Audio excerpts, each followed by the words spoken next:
பாருங்கள் ஃப்ரெண்ட்ஸ், இது பச்சை அரிசியில் செஞ்ச ஒரு உப்புமா. வாங்க ஃப்ரெண்ட்ஸ், இப்போ இது எப்படி செய்கிறதுன்னு பார்க்கலாம். Welcome to all channel friends.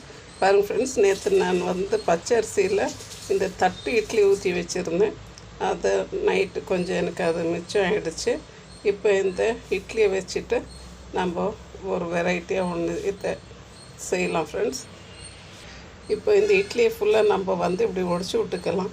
வெளியே வச்சோம்னாக்கா நம்மளுக்கு ஆகாது. கொஞ்சம் நம்ம ஃப்ரிட்ஜில் வச்சு எடுத்தாக்கா இப்படி நல்லா ரவை மாதிரி இது பொரிஞ்சு வந்துடும். பாருங்கள் ஃப்ரெண்ட்ஸ், இப்படி கைட்டு கொஞ்சம் நல்லா உதிர்த்து விடணும். அப்போது பார்த்திங்கனாக்கா நல்லா ரவை மாதிரி நல்லா உதிர்ந்து வந்துடும். இது அதை ஃப்ரிட்ஜில் வச்சு நீங்கள் எடுத்து செஞ்சிங்கனாக்கா இப்படி சூப்பராக உதிர்ந்துடும். நான் இங்கே தட்டு இட்லி பச்சரிசியில் செஞ்சிட்ருக்கேன்.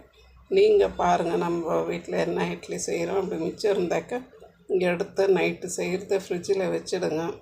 இல்லை காலையில் செஞ்சாலும் அதை எடுத்து வச்சுட்டிங்கன்னா ஈவினிங் குழந்தைங்க ஸ்கூல்லேருந்து வர டைமில் இப்படி செஞ்சு கொடுத்துடலாம்.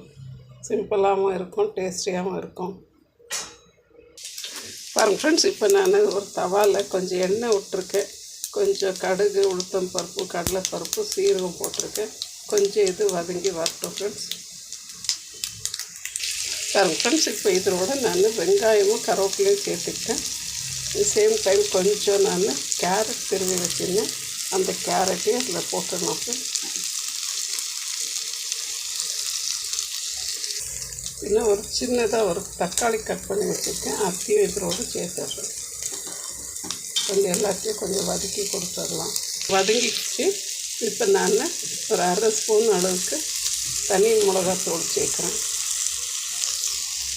நம்ம இட்லியில் ஏற்கனவே உப்பு போட்டிருக்கோம். இப்போ இந்த மசாலா செய்கிறதுனால கொஞ்சம் உப்பு சேர்த்துடலாம்.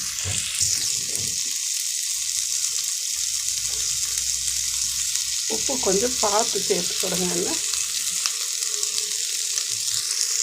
சேம் டைம் என்கிட்ட கொஞ்சம் இட்லி மிளகா பொடி இருந்துச்சு, பருப்பு பொடி வச்சுருந்தேன். அப்படியே இதோட சேர்த்துடலாம் ஃப்ரெண்ட்ஸ். இப்போ எல்லாத்தையும் கொஞ்சம் கிளறி கொடுத்துடலாம்.